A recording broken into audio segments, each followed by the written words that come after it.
Hey guys, selamat datang kembali di Republik Rupiah. Hari ini seperti biasa, hari Sabtu kita akan membahas tentang Q&A atau sesi tanya jawab. Dan ada beberapa pertanyaan yang kami ambil dari Instagram dari hari Rabu kalau nggak salah kemarin waktu kita post. Dan kita ada beberapa pertanyaan yang akan dijawab hari ini. Jadi mari aja kita langsung masuk ke pertanyaan yang pertama.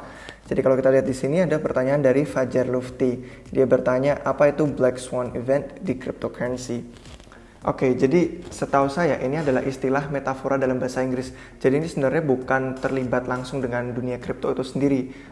Black Swan event ini sendiri merujuk kepada peristiwa yang terjadi yang mungkin tidak terduga sebelumnya, tapi memiliki dampak yang begitu besar. Seperti kalau kita bisa katakan seperti corona ini yang terjadi kemarin, pandemi hingga saat ini hampir 2 tahun kalau nggak salah ya, sudah hampir 2 tahun sejak itu terjadi. Terus kemudian ini bisa berlaku secara negatif dan positif juga.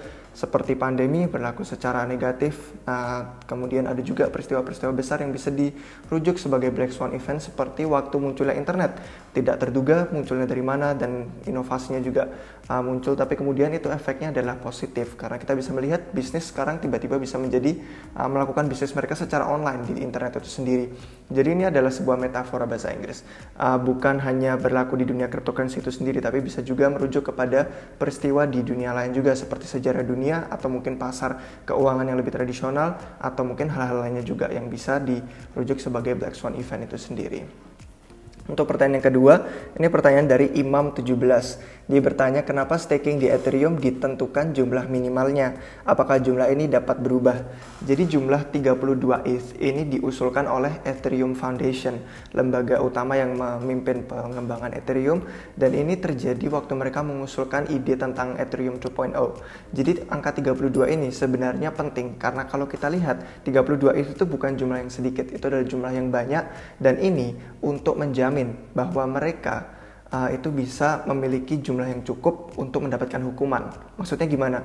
Jadi kalau kalian punya 32 ETH, itu kalian bisa menjalankan node komputer untuk menjalankan blockchain Ethereum, untuk membuat jaringannya hidup, dan demikian kalian membantu mengamankan itu. Karena semakin banyak yang menjalankan node, semakin desentral itu, maka Ethereum semakin aman juga karena semakin desentral. Nah, kalau kalian punya 32 ETH, staking 32 itu seperti kalian mempertaruhkan 32 itu. Itu kan uang yang banyak. Jadi kalau kalian berperforma buruk atau kalian malah berusaha untuk menyerang jaringan Ethereum dan tidak bikin blockchain Ethereum yang aman, maka itu bisa dipotong dari kalian. Jadi jumlah 32 bisa dipotong sebagai bentuk hukuman. Nah, itulah kenapa jumlahnya sedemikian besar untuk bisa membuktikan kalau kalian memang minat untuk menjadi node komputer yang menjalankan untuk bantu mengamankan jaringan dan blockchain Ethereum itu sendiri. Tapi kalian bisa staking kurang dari 32 ETH kalau kalian join seperti proyek yang namanya Rocket Pool. Jadi Rocket Pool ini seperti staking pool di mana orang-orang tuh bergabung. Seperti saya, mungkin kalian, mungkin beberapa orang lain juga di seluruh dunia bergabung dalam suatu pool. Mengumpulkan, misalkan saya cuma punya beberapa ETH, saya cuma punya 10 atau 15, kemudian berkumpul bersama orang-orang lain yang punya beberapa ETH juga. Kemudian digabungkan jadi satu, dan kalau sudah terkumpul sebanyak 32, maka orang tersebutlah yang menyediakan staking pool yang akan menjalankan node. Jadi kita yang punya sedikit Ethereum bisa bergabung. Kurang dari 32 tidak apa-apa, kita bisa bergabung ke Rocket Pool. Nah, kalau kalian mau tahu lebih lanjut tentang Rocket Pool, sebenarnya sudah kami bahas secara detail di grup Discord yang mengakses konten-konten eksklusif. Kami sudah bikin itu beberapa halaman informasinya Rocket Pool seperti apa, gimana caranya bergabung, dan lain sebagainya. Jadi kalian bergabung aja ke Discord kalau kalian mau tahu informasi lebih lanjut, dan banyak juga konten-konten proyek lain yang lebih unik dan juga menawarkan manfaat baik dan tidak kalian dapatkan kalau kalian tidak bergabung menjadi anggota Discord. Oke, kita lanjut. Kita lihat ke pertanyaan yang berikutnya. Pertanyaan yang berikutnya ini dari Saipul Amin. Oke lah, saya gak tahu bacanya gimana, tapi dia pertanyaannya, apakah mungkin bagi ETH mengalahkan harga BTC? Ini pertanyaan bagus nih, pertanyaan yang sangat menarik. Kalau kita lihat harga individu setiap token atau koin Ethereum itu tidak mungkin mengalahkan mahalnya koin Bitcoin. Kenapa? Karena Bitcoin hanya punya, seingat saya, coba saya lihat di CoinGecko saat ini, Bitcoin itu punya 18,8 juta supply yang beredar saat ini. Nah, sedangkan Ethereum, kita lihat di CoinGecko, itu punya 117 juta koin Ethereum yang beredar saat ini. Kalian bisa lihat, perbedaannya kontras banget. Bitcoin cuma ada 18,8 juta, Ethereum punya 117 juta. Nah, jadi kalau kita misalkan membayangkan koin Ethereum masing-masingnya itu lebih mahal daripada Bitcoin, maka market cap-nya berkali-kali lipat lebih tinggi daripada Bitcoin. Dan itu kami rasa tidak mungkin, bukan kami rasa juga, karena secara matematika itu jauh lebih tinggi, berkali-kali lipat, dan itu membutuhkan banyak sekali uang dan banyak sekali persentase kenaikan. Jadi kalau kita bicarakan soal koin individual ETH melawan koin individual BTC, itu ETH tidak mungkin lebih mahal daripada BTC. Tapi kalau kita membicarakan soal market cap atau nilai keseluruhan dari jaringan Ethereum itu sendiri, kita percaya Ethereum bisa lebih bernilai dan lebih berharga daripada Bitcoin.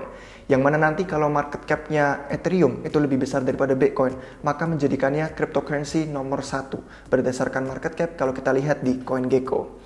Jadi ini mungkin terjadi, acaranya itu disebut the flippening. Itu jarak yang tersisa antara Ethereum dan Bitcoin mengenai market cap-nya.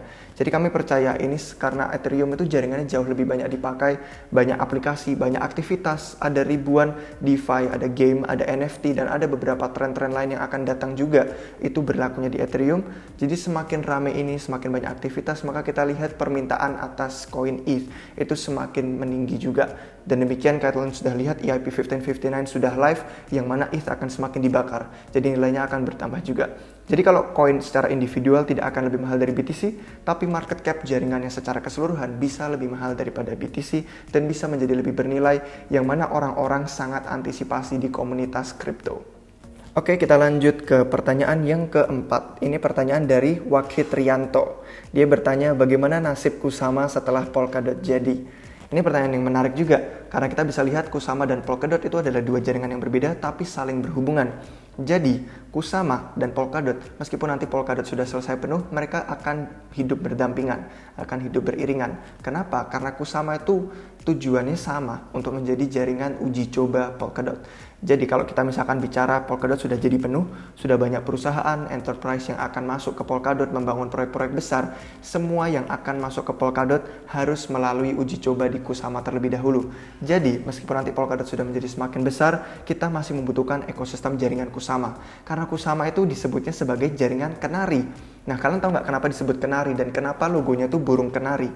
Logonya tuh burung kenari karena ini ada hubungannya dengan sejarah. Jadi kalau kalian tahu orang-orang zaman dulu waktu menambang batu bara, waktu mereka masuk ke terowongan tambang batu bara, itu mereka membawa burung kenari di dalam kerangkeng gitu. Jadi mereka bawa masuk ke gua, ke tambang batu baranya. Nah, yang menarik itu burung kenari lebih sensitif. Jadi kalau misalkan di dalam tambang itu ada gas-gas beracun atau mungkin kurang oksigen, itu burung kenari yang lebih sensitif akan mati terlebih dahulu dari sebelum para minersnya yang berjalan masuk membawa burung.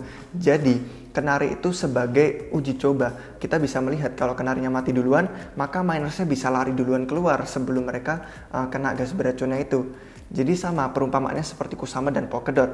Polkadot itu menjadi jaringan yang lebih besar dan lebih utama dan aman untuk digunakan banyak perusahaan besar dan orang-orang yang ingin membangun proyek. Nah, Kusama digunakan sebagai uji coba, sebagai burung kenarinya yang akan memberitahu kalau ada bahaya di mana kita bisa melakukan kesalahan-kesalahan. Jadi proyek-proyek yang akan membangun di Polkadot itu akan masuk di Kusama, mereka bisa uji coba, bisa ngelakuin testing, trial, dan segala macam. Jadi Kusama akan tetap dibutuhkan sebagai jaringan uji cobanya Polkadot di masa depan juga. Keduanya akan tetap hidup berdampingan, tetapi Polkadot akan menjadi yang utama dan Kusama akan menjadi tempat uji cobanya. Itu tadi pertanyaan yang bagus, menarik, dan kita akan lanjut ke pertanyaan kelima. Ini pertanyaan dari Afunizar 30. Dia bertanya, bagaimana kita bisa menentukan harga kripto itu masih murah atau sudah mahal? Oke, ada dua poin penting yang mau kita bagikan di sini. Poin yang pertama, itu seberapa banyak orang yang percaya dan menggunakan jaringan tersebut. Jadi kalau misalkan bicara soal Bitcoin dan Ethereum, kita bisa melihat aktivitasnya begitu besar dan orang-orang melihat mereka sebagai jaringan yang memang berharga. Dan jadi kita bisa menentukan apakah proyek tersebut punya kasus kegunaan. Apakah kita bisa melihat di masa depan nanti karena banyak sekali utilitasnya, orang-orang mau masuk ke jaringan itu, mau membeli koin tokennya dan mau menggunakan berbagai aplikasi yang ada di dalamnya. Kalau begitu, maka kita bisa melihat apakah kedepannya semakin meningkat atau tidak. Tapi kalau kita melihat koin atau token proyek proyek yang tidak punya kasus penggunaan, seperti hanya koin-koin sensasi atau memes saja, yang hanya orang-orang itu masuk karena pengen jadi kaya, maka mungkin kita hanya bisa melihat jangka pendeknya saja. Kemungkinan tidak akan bertahan jangka lama, dan kemungkinan kita tidak akan bisa melihat pertumbuhan orang-orang ke depannya. Karena kalau misalkan orang sudah bosan, orang-orang sudah mengambil untung cukup banyak, akhirnya tidak ada insentif lagi untuk membeli koin atau token tersebut. Kemudian harganya akan jatuh dan nilainya akan mati, tidak akan bertahan. Jadi kita bisa melihat nih kasus kegunaannya seperti apa. Koin tokennya itu apakah akan digunakan banyak orang ke depannya? Apakah ada aktivitas dan aplikasi yang akan berjalan di proyek tersebut? Jadi itu beberapa hal yang perlu kalian perhatikan untuk bisa melihat apakah proyeknya ini diremehkan, apakah nilainya masih rendah, atau nilainya sudah terlalu mahal. Itu satu poin yang bisa kalian perhatikan. Nah, kemudian poin kedua yang perlu kita perhatikan itu adalah pergerakan harga. Pergerakan harga ini seperti apakah harganya sudah meledak, sudah naik tinggi sekali. Karena kalian perlu perhatian nih, kalau misalkan kalian sudah naik tinggi banget gitu kan, kita kan istilahnya orang-orang itu yang sudah beli di awal, kemudian harganya sudah naik tinggi, mereka ada di posisi untung, maka godaan mereka sangat tinggi untuk menjual, karena mereka bakal ngambil untung. Dan semakin tinggi, semakin lama pump gerakan mompanya itu naik, semakin lama berlangsung, semakin besar pula godaan orang-orang yang ada dalam posisi untung untuk menjual. Itulah kenapa bahaya, risiko kalau kalian beli di puncak, kalau kalian beli pas harganya lagi mompa naik dan naik. Karena semakin lama itu berlangsung, semakin segera harganya akan jatuh. Karena orang-orang pengen ngambil untung. Jadi, kalian perlu perhatikan pergerakan harganya. Apakah sudah mulai meledak? Kalau sudah, kemungkinan kalian sudah terlambat. Kemungkinan sudah lepas landas terlalu jauh. Dan kalau kalian ngejar roket yang udah terbang tinggi di melampaui atmosfer, maka itu sudah berisiko bagi kalian. Lebih aman kalau kalian membeli tiket roketnya sebelum itu lepas landas. Jadi kalian perlu memperhatikan pergerakan harganya untuk tahu mahal atau enggaknya. Kalian lihat nih udah meledak apa belum. Kalau udah meledak, udah di atas, sudah di pucuk, usahakan kalian tunggu harganya koreksi terlebih dahulu. Karena kita perlu melakukan berlawanan dari apa yang pasarnya lakukan. Kalian perlu beli ketika pasarnya pada ngejualin, dan kalian perlu ngejual ketika pasarnya pada beli. Jadi kita perlu melakukan hal yang berlawanan dari yang dilakukan orang-orang secara umum dan secara mainstream. Jadi itu kurang lebihnya 2 poin yang bisa kita bagikan untuk bisa tahu apakah koin harganya masih murah atau sudah mahal. Pertanyaan selanjutnya itu dari Shrul666. Dia bertanya, kalau BTC bisa menembus all time high-nya tahun ini, apakah altcoin juga bisa? Ini pertanyaan yang menarik. Kita perlu bisa memahami pasarnya seperti ini. Kita lihat nih, kan ada BTC, ada Bitcoin, terus ada altcoin, yaitu koin-koin lain selain BTC, selain Ethereum, seperti Polkadot, Cardano, dan lain semacamnya juga. Jadi kita harus memahami untuk tahu apakah mereka akan melakukan ATH selanjutnya atau harga tertinggi selanjutnya dari cara sirkulasi uang. Jadi di pasar kripto, sirkulasi uang itu tidak bergerak bersamaan. Kalau BTC naik, harganya menyentuh harga tertinggi baru. Mereka nggak bergerak bersamaan dengan altcoins lainnya. Jadi kalau BTC naik menyentuh harga tertinggi baru, bukan berarti kayak Ethereum, Polkadot, Cardano, terus kayak semua koin-koin lainnya itu yang altcoins bakal mengikuti. Tidak, karena BTC itu market cap-nya sangat besar. Jadi itu membutuhkan banyak sekali uang untuk mendorong persentasenya naik. Artinya, kalau BTC lagi dalam pergerakan naik, itu membutuhkan banyak sekali uang. Dan orang-orang yang mungkin punya posisi di altcoins, ketika mereka melihat harga Bitcoin naik, mereka akan mengambil uang dari altcoins tersebut, dimasukkan ke Bitcoin karena mereka pengen punya Bitcoin untuk bisa ikutan harganya naik. Nah, demikian membutuhkan banyak sekali uang yang ada di pasar kripto untuk mendorong Bitcoin naik. Dan demikian persentasenya semakin tinggi dan bisa mencetak harga tertinggi yang baru.